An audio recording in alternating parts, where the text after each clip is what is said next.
Hello students, तो आज हम लोग स्टार्ट करेंगे चैप्टर सर्कल। ठीक है, तो सर्कल की डेफिनेशन से हम लोग स्टार्ट करते हैं। डेफिनेशन नंबर 1 भी बोल सकते हो तुम इसको, या सिंपली डेफिनेशन। लेट सपोज कोई पॉइंट है सी, इसके जो कोऑर्डिनेट है वो a, b है। ठीक है, इससे एक फिक्स डिस्टेंस पर r डिस्टेंस पर एक वेरिएबल पॉइंट p जिसके कोऑर्डिनेट है x, y।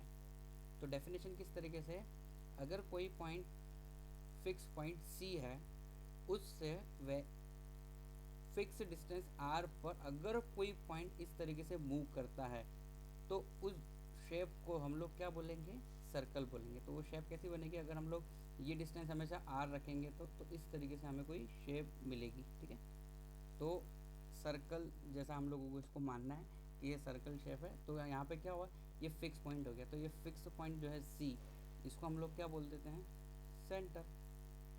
उसके अलावा जो वेरिएबल पॉइंट है वो सर्कल पे है, और आर जो है फिक्स डिस्टेंस जो है उसको हम लोग क्या बोल देते हैं, रेडियस बोल देते हैं। तो आर इज इक्वल टू क्या हो जाएगा, रेडियस ऑफ सर्कल।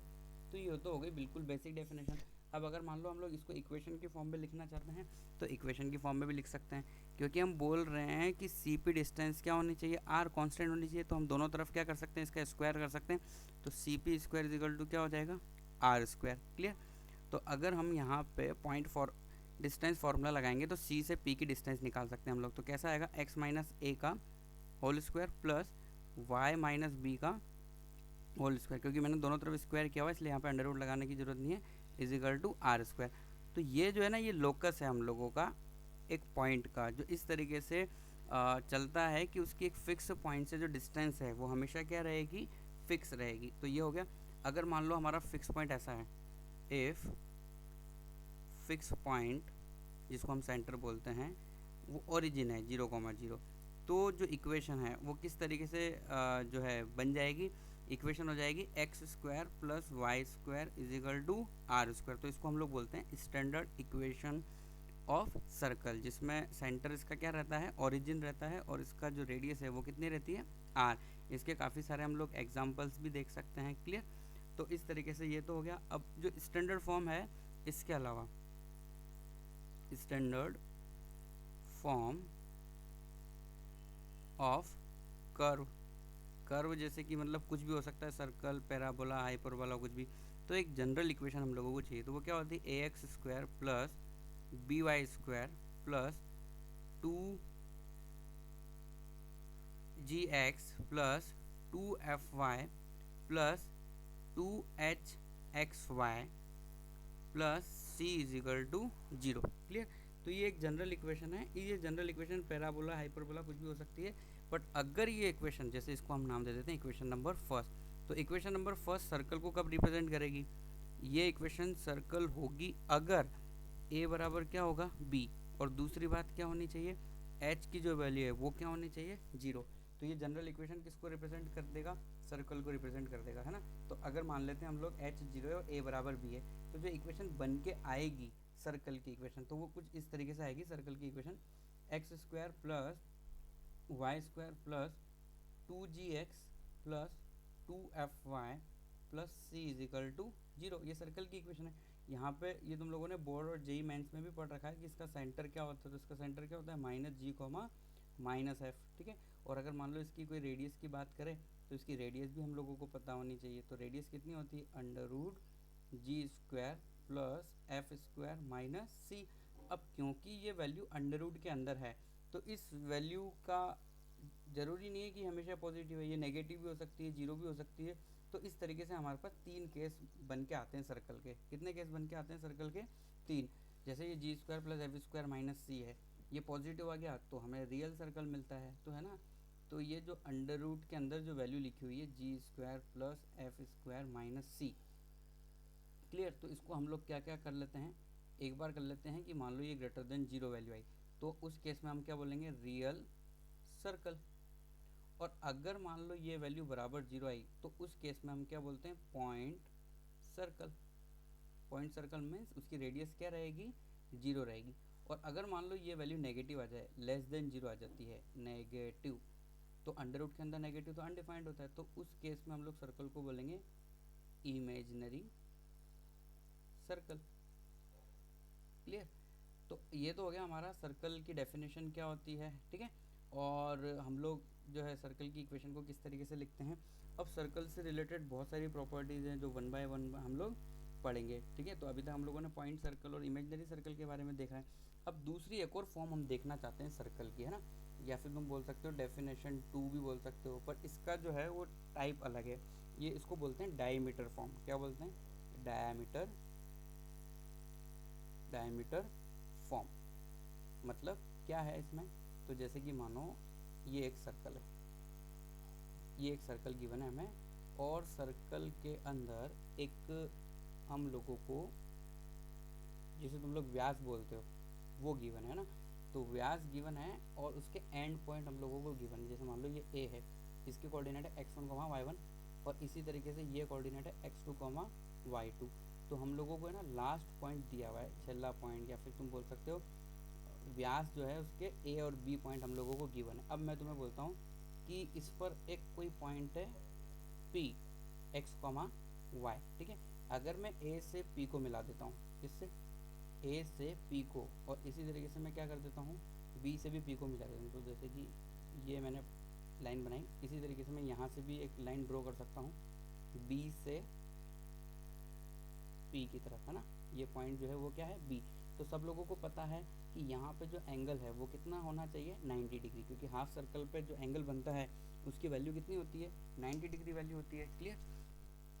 अगर ये 90 डिग्री है तो इसका मतलब अगर मैं स्लोप कैलकुलेट करूं, जैसे स्लोप ऑफ ए पी का, इसी तरीके से स्लोप ऑफ मैं कैलकुलेट करूं पी बी, ये पी बी, तो उनका मल्टीप्लिकेशन क्या आना चाहिए, -1। क्लियर? अब देखो ये स्ट्रेट लाइन का कंसेप्ट है कि दो लाइन अगर परपेंडिकुलर होती है तो उनका स्लोप का जो मल्टीप्लिकेशन है वो क्या होता है, -1।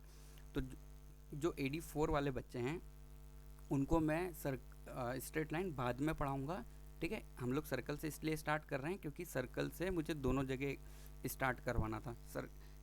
वैसे स्ट्रेट लाइन के अंदर बेसिक चीज़ें तुम्हें आती है तो तुम लोग सर्कल को इजीली समझ सकते हो। बस ये है कि तुम लोगों ने बोर्ड और जेई मेंस में स्ट्रेट लाइन अच्छे से पढ़ लिया हो। तो देखो अब है ना, हम लोग इसका स्लोप निकाल लेते हैं AP का। तो AP का स्लोप कैसे होता है, फॉर्मूला वही y2 minus y1 upon x2 minus x1 से। तो हम क्या लिखेंगे, y minus y1 upon x minus x1 into, इसी तरीके से हम PB का स्लोप निकालेंगे तो हमें क्या मिलेगा, y minus y2 upon y minus y1 is equal to -1। अब हम लोग क्या कर लेते हैं, ये जो नीचे जो लिखा है छेद में, इनको मल्टीप्लाई करके राइट हैंड साइड में लिख देते हैं। तो ये ऐसा कुछ होगा, y minus y1 y minus y2 is equal to minus x1 into x minus x2। अब ये जो राइट हैंड साइड में माइनस वाली टर्म है उसको हम लेफ्ट हैंड साइड में ला के क्या लिख देंगे, प्लस में लिख देंगे। तो ये इक्वेशन ऐसी हो जाएगी कुछ, x minus x1 x minus x2 plus y minus y1 y minus y2 is equal to 0। तो ये इक्वेशन आ गई है सर्कल की। कौन सी फॉर्म में है ये, डायमीटर फॉर्म में, कि अगर हमें डायमीटर के end point x1 y1 and x2 y2 given है then we can find out the equation of circle in the diameter form. अब हम लोग नेक्स्ट जो कंसेप्ट पढ़ने जा रहे हैं वो है इंटरसेप्ट। इंटरसेप्ट को बोलते हैं गुजराती में अंतःखंड, ठीक है। तो इंटरसेप्ट कहाँ पे, हम लोग ये जानना चाहते हैं कि x एक्सिस और y एक्सिस पे सर्कल कितना कितना इंटरसेप्ट बना रहा है। तो सबसे पहले हम लोग क्या कर लेते हैं, x एक्सिस और y एक्सिस को बना लेते हैं, ठीक है। तो इस तरीके से ये x एक्सिस और y एक्सिस हम लोगों ने ड्रॉ कर ली। अब हम लोग क्या कर लेते हैं, एक सर्कल ड्रॉ कर लेते हैं और सर्कल का x और y इंटरसेप्ट हम लोग कैलकुलेट करना चाहते हैं। जैसे कि मानो ये एक सर्कल है, ठीक है। तो अगर मैं तुम्हें बोलूँ x इंटरसेप्ट क्या है इसका, तो यहाँ पे हम नाम दे देते हैं इसका a, इधर हम दे देते हैं b, और इधर हम नाम दे देते हैं इसका c, और इधर नाम दे देते हैं हम इसका d। तो जो AB जो लेंथ है, AB लेंथ क्या है, x इंटरसेप्ट है, सर्कल का x इंटरसेप्ट है। इसी तरीके से CD जो लेंथ है वो क्या है, y इंटरसेप्ट। इंटरसेप्ट मतलब वही अंतःखंड।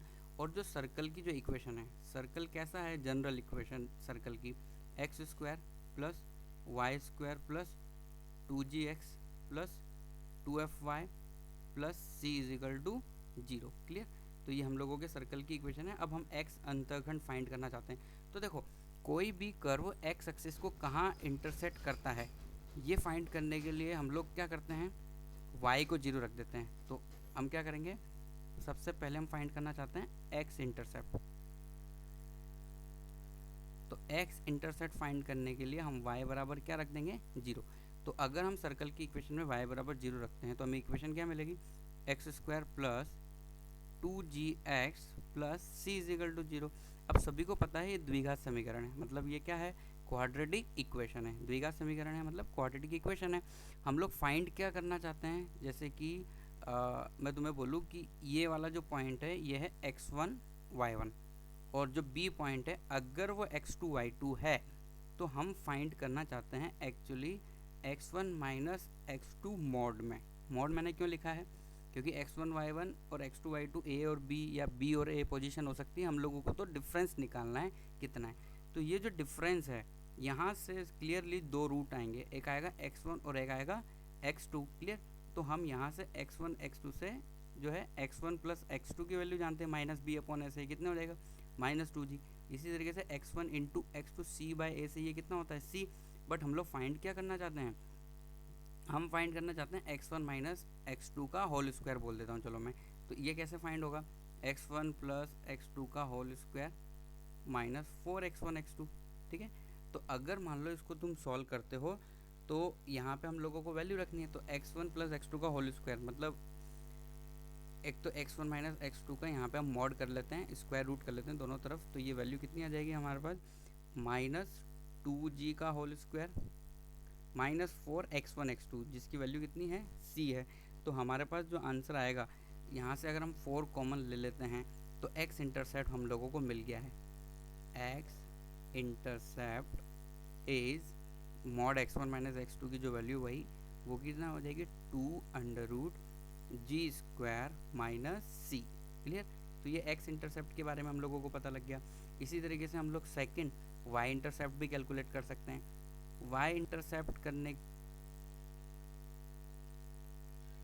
है ना, तो हम लोग क्या फाइंड कर लेते हैं, y इंटरसेप्ट। तो y इंटरसेप्ट फाइंड करने के लिए हम लोगों को दोबारा से वही क्या रखना होगा, x से 0 रखना होगा। तो हम देखना चाहें कि इक्वेशन क्या बनेगी, तो इक्वेशन कुछ इस तरीके से बनेगी, y square plus 2fy plus C is equal to 0। और हम लोग y इंटरसेप्ट जो फाइंड करना चाहते हैं वो एक्चुअली y1 माइनस y2 की वैल्यू रहेगी, क्योंकि y इंटरसेप्ट y एक्सिस पे देख रहे हैं हम लोग। तो उसको सॉल्व करेंगे तो आएगा 2√f स्क्वायर माइनस सी। तो देखो ये जो वैल्यू होती है ना, ये y इंटरसेप्ट होता है किसी भी सर्कल के द्वारा बनाया हुआ, और ये वाली जो वैल्यू है ये कौन सी होती है, किसी भी सर्कल के द्वारा x एक्सिस पे बनाया हुआ इंटरसेप्ट, है ना। अब देखो यहाँ पे जो √g स्क्वायर माइनस सी इसके हम अलग अलग केस ले लेते हैं। अलग अलग केस कैसे ले सकते हैं हम लोग, क्योंकि सर्कल हमेशा x एक्सिस को इंटरसेक्ट करे, टच करे, ऐसा ज़रूरी नहीं है। वो इंटरसेक्ट भी कर सकता है x एक्सिस को, टच भी कर सकता है। ठीक है। और ऐसा भी हो सकता है कि x एक्सिस को ना तो वो टच करे ना। तो देखो हम कुछ केस लेते हैं जिसके अंदर सर्कल को x एक्सिस को ना तो टच करेगा और ना ही, ये सारे जो सर्कल के केस है देखो ये x एक्सिस के पास भी नहीं है बिल्कुल भी, है ना। इसी तरीके से ये सब सर्कल, तो ये सर्कल में सभी में x एक्सिस का जो हम लोगों ने देखा था कि वैल्यू कितनी आई थी, 2√g स्क्वायर माइनस सी। तो ये g स्क्वायर माइनस सी जो है ये क्या आएगा, लेस देन 0। अगर ये लेस देन आएगा तो मतलब क्या हो जाएगा, अंडर रूट के अंदर नेगेटिव हो जाएगा। अंडर रूट के अंदर नेगेटिव मतलब x एक्सिस अनडिफाइंड, और यहाँ पे x एक्सिस की वैल्यू कुछ है ही नहीं। ठीक है। इसी तरीके से अगर मैं ये वाला केस लेता हूँ, जैसे कि ये y एक्सिस और ये x एक्सिस, अब सर्कल x एक्सिस को जब जस्ट टच करेगा, क्या करेगा, टच, जैसे कि मानो ये सर्कल ने टच किया। अब ये वाला जो केस मैं बना रहा हूँ ना, ये y एक्सिस को टच कर रहा है, तो हम लोगों को ये वाला नहीं बनाना चाहिए। मैं x एक्सिस को टच करते हुए सर्कल की बात कर रहा हूँ बस। ठीक है। तो ये x एक्सिस को टच कर रहा है सर्कल। ठीक है। इसी तरीके से ये वाला सर्कल भी x एक्सिस को टच कर देगा, ये टच नहीं कर रहा है। ऐसा कोई भी सर्कल तुम ड्रॉ कर सकते हो, ठीक है। तो इस केस में क्या होगा, जी स्क्वायर माइनस सी की वैल्यू कितनी होगी, जीरो, मतलब अंडर रूट के अंदर जीरो, वैल्यू कितनी हो जाएगी, एक्स एक्सिस पे बनाया हुआ इंटरसेप्ट जीरो। इस केस में तो ये बहुत ही इंपॉर्टेंट केस है, इससे हम लोगों को पता लग जाता है कि एक्स एक्सिस सर्कल के लिए टेंजेंट का काम कर रही है। कभी कभी किसी क्वेश्चन में लिखा होता है लोकस निकालो या फिर ऐसा कुछ करो, तो उसमें हम लोगों को ये काम आता है कि जी स्क्वायर इज इक्वल टू सी, है ना। इसको हम लोग क्या लिख सकते हैं, जी square is equal to C. तो अगर ऐसा केस है तो उस केस में हम लोग क्या बोल सकते हैं, सर्कल एक्स एक्सिस को क्या कर रहा है, टच कर रहा है। क्लियर। तो अब हम लोग नेक्स्ट केस ले लेते हैं जिसमें एक्स एक्सिस को कोई ना कोई इंटरसेक्ट करेगा ही सही सर्कल, जैसे ये है इंटरसेप्ट बना रहा है सर्कल, है ना। इसी तरीके से ये भी हम लोग सर्कल देख सकते हैं। तो यहाँ पे क्लियरली जी स्क्वायर माइनस सी की वैल्यू क्या आएगी, ग्रेटर देन जीरो। तो जिस तरीके से हम लोगों ने एक्स एक्सिस के लिए जो केस बनाया है, सेम टू सेम किसके लिए हो जाएगा, वाई के लिए भी हो जाएगा। अगर हम देखना चाहें तो देख सकते हैं यहाँ पे नीचे की तरफ थोड़ा फास्टली कि एक्स एक्सिस वाई एक्सिस दोनों हम लोग ड्रॉ कर लेते हैं। ये देखो, ये x axis y axis, x axis y axis, तीन केस बनाने हैं ना हमें, उसके लिए हम लोग यहाँ पे 3 बार कोऑर्डिनेट ज्योमेट्री बना रहे हैं। एक ऐसा सर्कल जो वाई एक्सिस को टच भी नहीं कर रहा है ना, कुछ भी नहीं कर रहा है, दूर से ही जा रहा है वाई एक्सिस के, या फिर सर्कल ऐसा भी हो सकता है कुछ भी।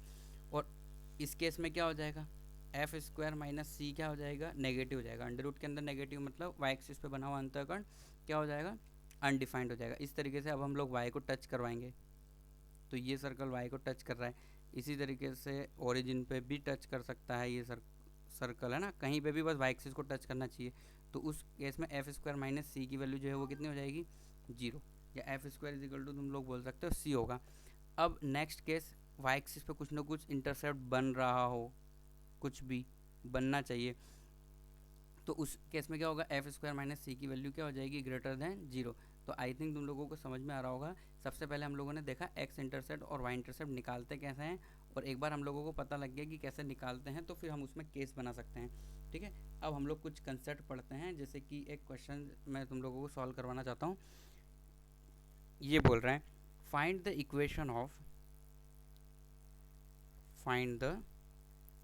इक्वेशन ऑफ सर्कल जो सर्क्यूम स्क्राइबिंग है the triangle formed by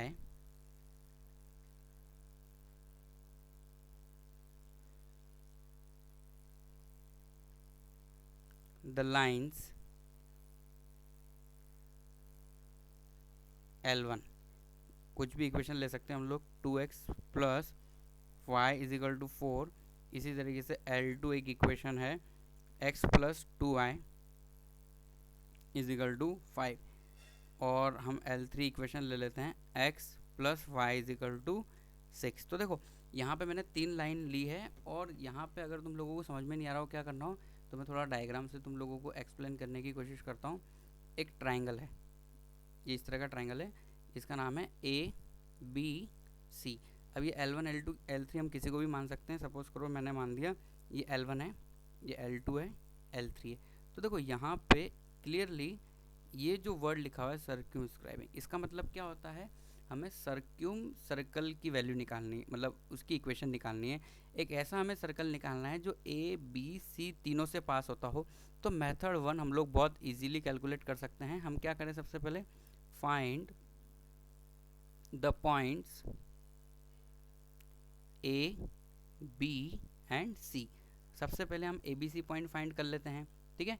ABC point find करने के बाद हम लोग क्या कर लेते हैं, लेट सर्कल की इक्वेशन मान लेनी है हम लोगों को, x square plus Y square plus 2gx plus 2fy plus C is equal to 0। अब क्या करो, एक बार इसके अंदर A पॉइंट रख दो, एक बार B पॉइंट, है ना। तो इसके अंदर हम लोग A पॉइंट सेटिस्फाई करवाएंगे, B पॉइंट सेटिस्फाई करवाएंगे, C पॉइंट सेटिस्फाई करेंगे। तो हमें कितनी इक्वेशन मिलेगी, 3 इक्वेशंस मिलेगी।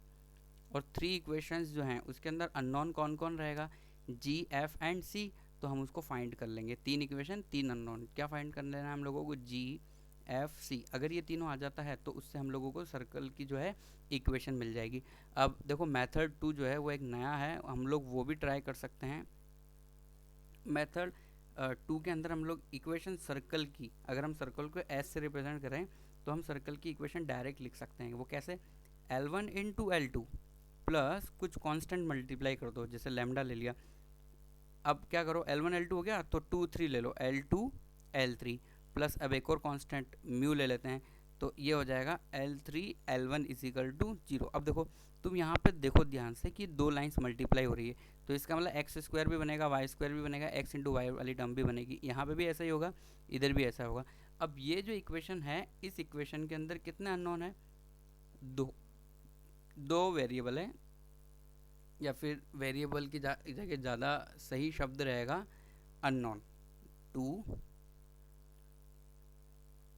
अननोन वैल्यूज़ है, और वो कौन कौन सी है? लैम्डा और म्यू। अगर हमें लैम्डा और म्यू मिल जाता है तो हमें सर्कल की इक्वेशन मिल जाएगी। तो लैम्डा और म्यू को फाइंड करने के लिए क्या प्रोसेस हम लोगों को यूज़ करना है? तो देखो ये जो पूरी की पूरी इक्वेशन आएगी ना, यहाँ पे सबसे पहले हम लोगों को क्या करना है? कोफिशिएंट ऑफ एक्स स्क्वायर को बराबर कर देना है कोफिशिएंट ऑफ वाई स्क्वायर के, क्योंकि तुम्हें पता है इक्वेशन सर्कल की है तो ऐसा तो होना चाहिए, तो जो होना चाहिए वही तो हम लोग अप्लाई कर रहे हैं। इसी तरीके से हमें मिलेगा कोफिशिएंट ऑफ एक्स वाई भी मिलेगा, जिसको हम एच बोलते हैं, है ना, या एच बाई एच का हाफ भी बोल सकते हैं, एक्स वाई का जो हाफ होता है वो एच की वैल्यू होती है, हम ऐसा बोल सकते हैं ना। तो कोफिशिएंट ऑफ एक्स वाई क्या होना चाहिए? 0। तो अगर हम ये दोनों बातें यूज़ करेंगे तो उससे हम लोगों को 100% लैम्डा और म्यू की वैल्यू मिल जाएगी। तो ये सेकंड मेथड है। तो यहाँ पे जो मैंने एग्जांपल दिया है इसका मैं आंसर नहीं निकाल रहा हूँ, ये तुम्हें निकालना है। मैंने बस तुम्हें क्या बताया? मेथड बताया है। मेथड 1 तुम पहले से जानते हो, जिसके अंदर तुम्हें क्या करना होगा? सबसे पहले ए पॉइंट फाइंड करना होगा, बी पॉइंट फाइंड करना होगा और सी पॉइंट, फिर उसके बाद तुम लोग पॉइंट रख रख के 3 इक्वेशन निकाल लोगे, ठीक है। अब देखो हम क्या कर लेते हैं, एक कंसेप्ट बताना चाहता हूँ मैं तुम लोगों को, देखो कैसे होगा वो। तो देखो इक्वेशन ऑफ सर्कल हम लोगों को कैलकुलेट करनी है और 4 पॉइंट हमें दिए हुए हैं। 4 पॉइंट कौन कौन से दिए हुए हैं हम लोगों को? A B C D. 4 point मतलब ये क्या बन रहा है? क्वाड्रिलेटरल बन रहा है, चतुष्कोण बन रहा है। इन चारों को मिलाने से एक तो ये होगी हमारा L1 L2 L3 L4। तो अगर ए बी सी डी से जाने वाला है ना, हम लोगों को क्या दिया हुआ है? लाइन की इक्वेशन दी हुई है L1 L2 L3 L4, और एक चतुष्कोण बन रहा है ए बी सी डी। तो इस केस में हम लोगों को ए बी सी डी सब फाइंड करने की ज़रूरत नहीं है, हम लोगों को क्या करना है? सिर्फ ये इतनी सी इक्वेशन यूज़ करनी है। इस इक्वेशन के अंदर देखो क्या हो रहा है,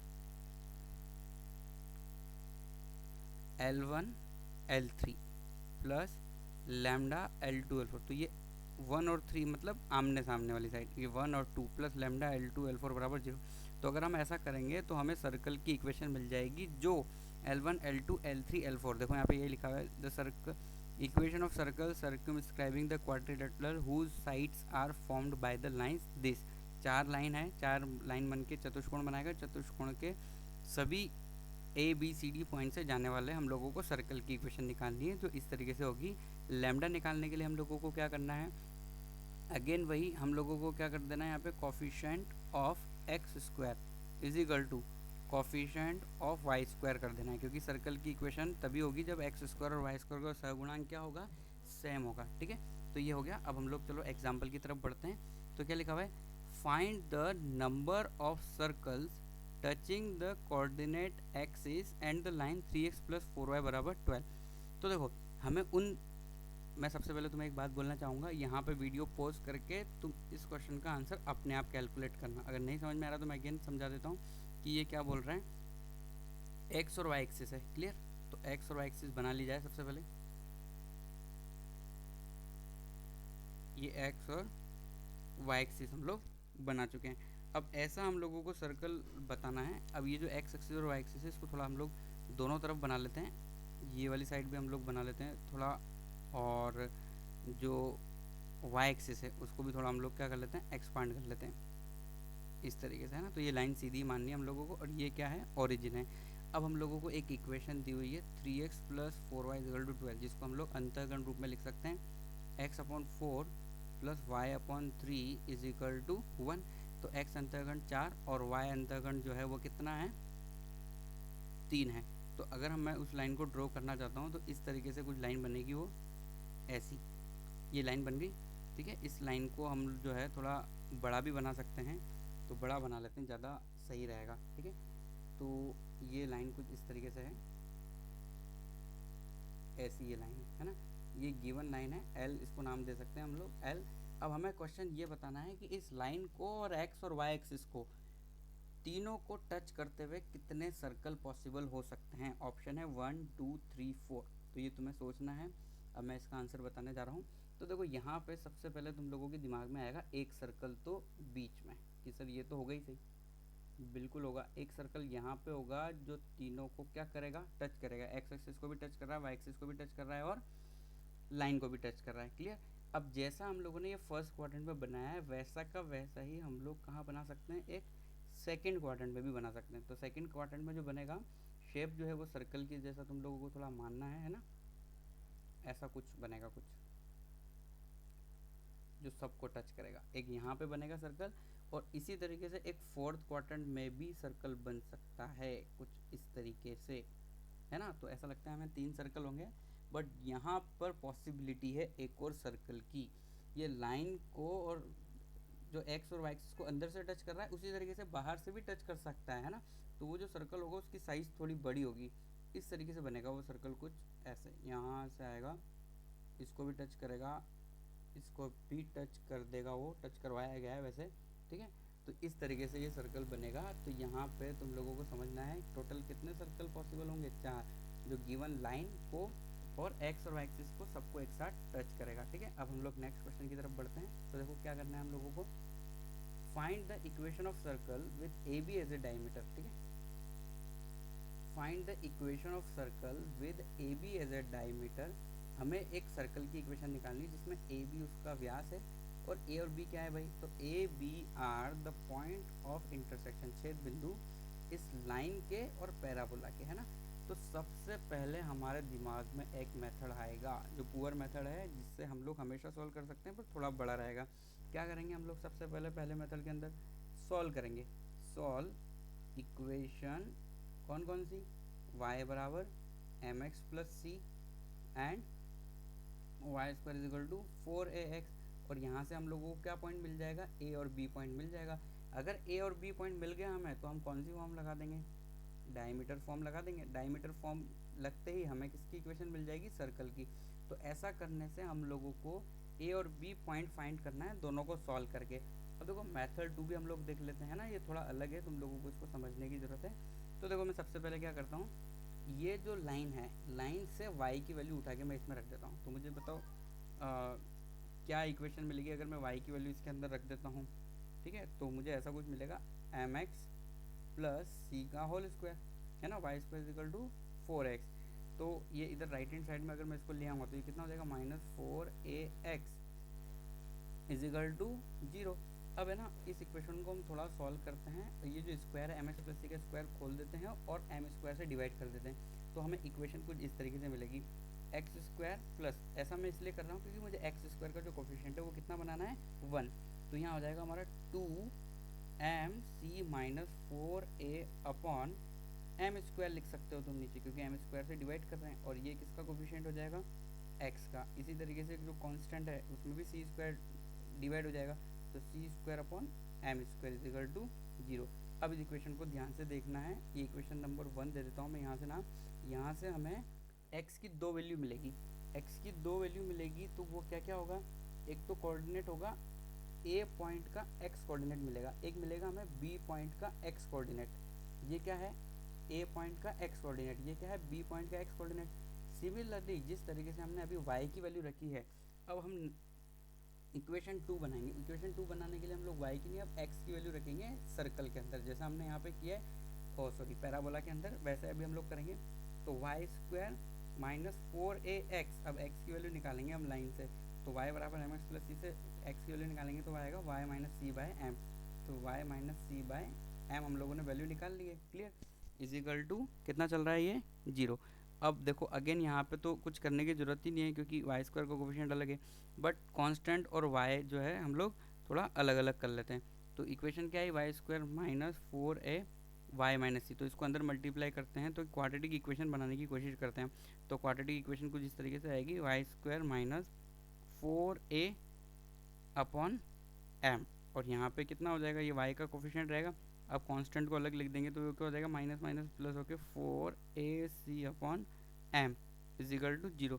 तो ये इक्वेशन नंबर 2 है, ये y में क्वाड्रेटिक है, तो यहाँ से हमें a पॉइंट का y कोऑर्डिनेट मिलेगा। इसी तरीके से हमें b पॉइंट का y कोऑर्डिनेट मिल जाएगा।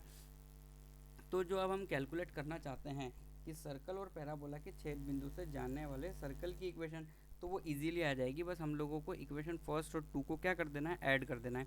तो हम लोग लिख सकते हैं equation of circle with A B as a diameter. तो ये कब होगा, जब ए बी डायमीटर होगा तभी हम लोग ये मेथड यूज़ कर सकते हैं।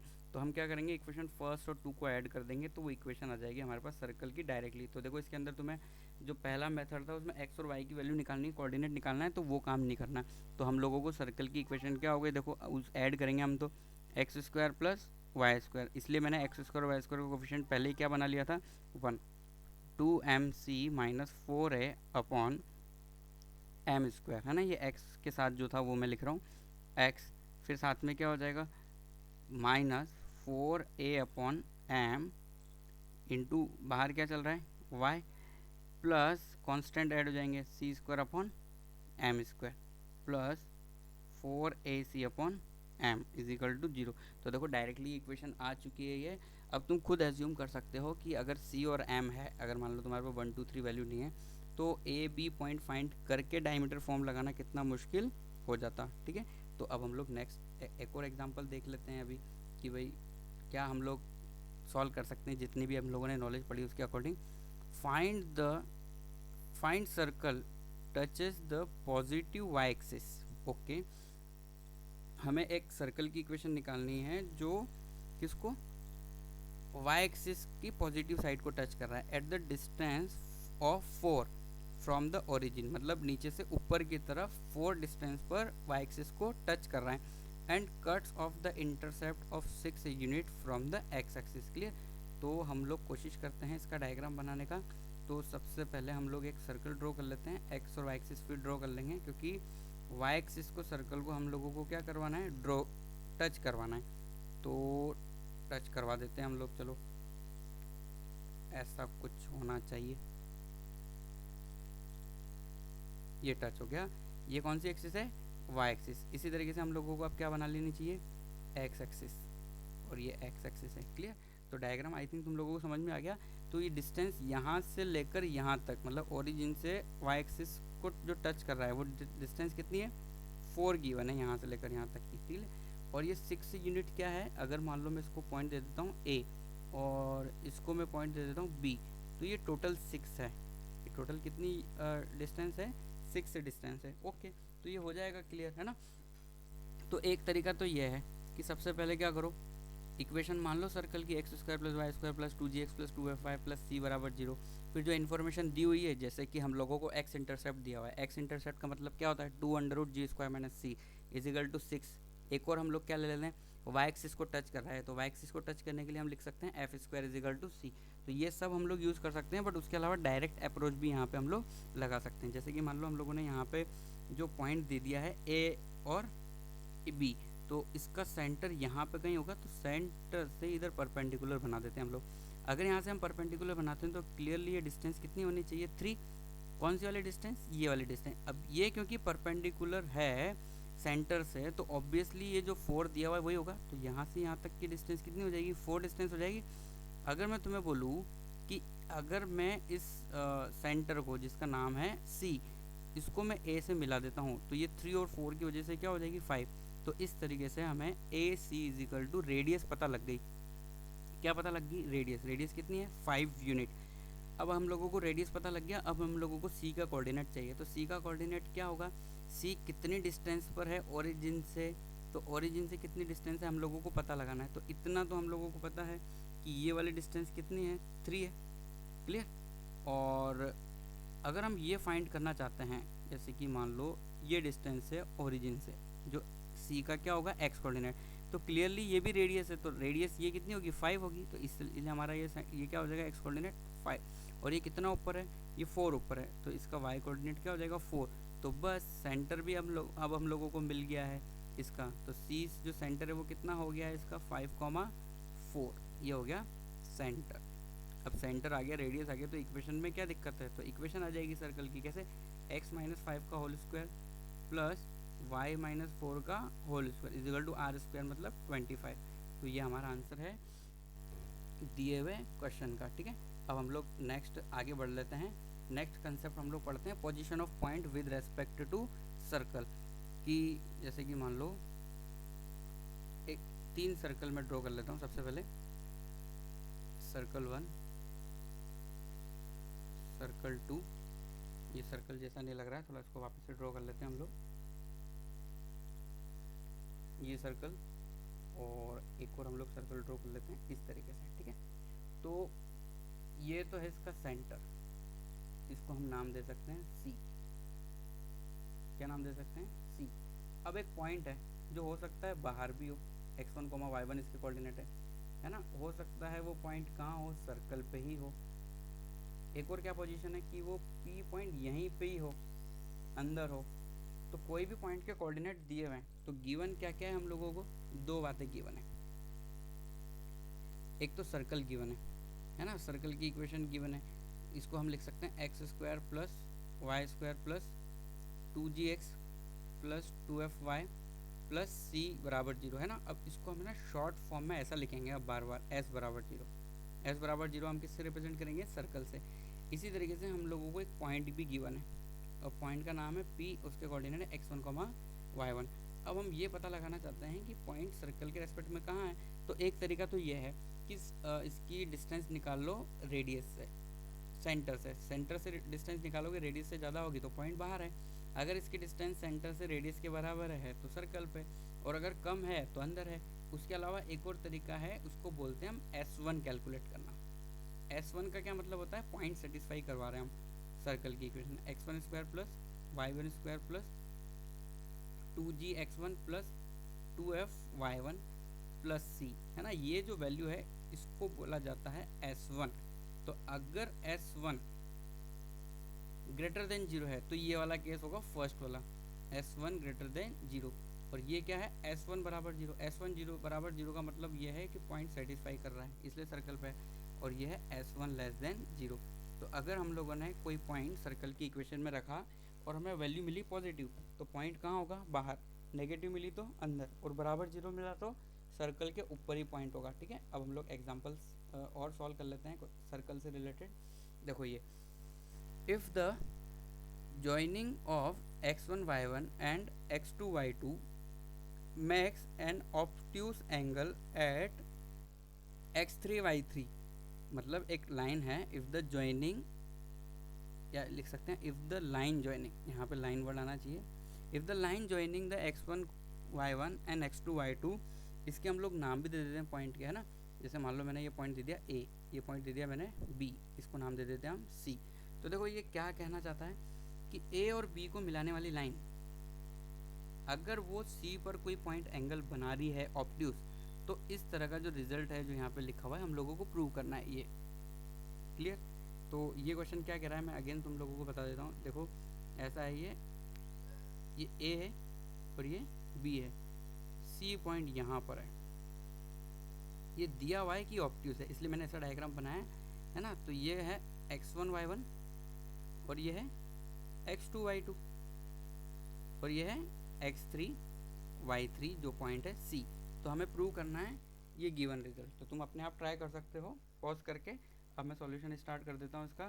तो हम लोगों को यहाँ पे जो प्रूव करना है कि x1 और y1 जो है दोनों को, एक काम करते हैं, अगर सर्कल से हमें प्रूव करना है तो उसको डायमीटर के पॉइंट मान लेते हैं। देखें, एक सर्कल का ड्रॉ करते हैं हम लोग। ठीक है, कलर चेंज कर लेते हैं, फिर सर्कल एक ड्रॉ कर लेते हैं। मानो ऐसा मैंने कुछ सर्कल ड्रॉ किया है। अब इसके हमें ना एक डायमीटर भी बना लेते हैं। ये डायमीटर बना लिया मैंने। अब मैं क्या कर रहा हूँ, यहाँ पे कुछ एज्यूम कर रहा हूँ कि ये जो पॉइंट है ना, ये डायमीटर का एंड पॉइंट है x1 y1। इसी तरीके से ये B पॉइंट है x2 y2। अब देखो तुम्हें एक बात बतानी होगी कि अगर मैं इस एंगल की बात करूँ तो ये 90 डिग्री होगा। क्लियर। अगर मैं इसको x, y नाम दे देता हूँ तो ये एंगल क्या होगा 90 डिग्री। अब इस पॉइंट का नाम है ना, मैं ऐसे दे देता हूँ P। अगर ये P पॉइंट यहाँ होता बाहर की तरफ तो 90 डिग्री नहीं होता, एंगल क्या होता, छोटा होता। अब अगर मान लो ये P पॉइंट ऐसे मूव कर रहा है यहाँ पे, इस तरीके से ऐसे करते करते ये अंदर चला गया, तो अगर P पॉइंट यहाँ हो जाएगा तो एंगल APB ऑब्ट्यूज एंगल होगा ऑब्वियसली। एंगल ये हटा देते हैं अब हम लोग लाइन। तो वापस मैं तुम्हें बताना चाहता हूँ, P पॉइंट अगर बाहर होगा तो AB P पर एंगल क्या बनाएगा, लघु कोण, एक्यूट। और अगर P पॉइंट सर्कल के अंदर होगा तो एंगल क्या बनेगा, ऑब्ट्यूस एंगल, गुरु कोण। तो अगर मैं सर्कल की इक्वेशन लिखना चाहता हूँ, सर्कल की इक्वेशन में लिखना चाहता हूँ तो क्या आएगी डायमीटर फॉर्म से, x माइनस x1, इसी तरीके से x minus x2 plus y minus y1 and y minus y2 बराबर 0। तो ये तो होगी सर्कल की इक्वेशन। अब मुझे एक बार बताओ कि जो x3 y3 जो पॉइंट है, अगर हम लोगों को उस पर, अगर हम P पॉइंट यहाँ लेते हैं, जैसे मैं इसको दे देता हूँ P डैश, और जो वैसे हमारा जो पॉइंट नाम है C, तो अगर मैं P डैश पे बात करूँ तो एंगल बनेगा एक्यूट, P पे बनेगा 90 डिग्री। और जैसे जैसे पॉइंट सर्कल के अंदर आता जाएगा एंगल बढ़ता जाएगा मतलब 90 से ज़्यादा होगा। तो C पॉइंट हम लोगों को क्या लग रहा है, C पॉइंट देख के हमें पता लग रहा है कि C lies inside the circle. क्या लिख सकते हैं हम लोग, C lies inside the circle. अब अगर C इनसाइड लाई कर रहा है तो इसमें रखने पे ये लेस देन वैल्यू देगा, तो हम C पॉइंट सेटिस्फाई करवा देते हैं इसके अंदर। तो ये क्या हो जाएगा, x3 minus x1, x3 minus x2 plus y3 minus y1, y3 minus y2 less than क्या हो जाएगा 0। तो ये इतना सा हो गया। तो सर्कल की हेल्प से हम लोगों ने ये रिजल्ट प्रूव कर लिया कि C पॉइंट पे AB जो एंगल बनाएगा, अगर वो ऑब्ट्यूस एंगल है तो इस तरह का कोई रिजल्ट प्रूव होगा। ठीक है, तो तुम्हें प्रैक्टिस करनी है इसकी, मैं DPP भी तुम लोगों को दूंगा, फिर हम नेक्स्ट क्लास में सर्कल ही कंटिन्यू रखेंगे।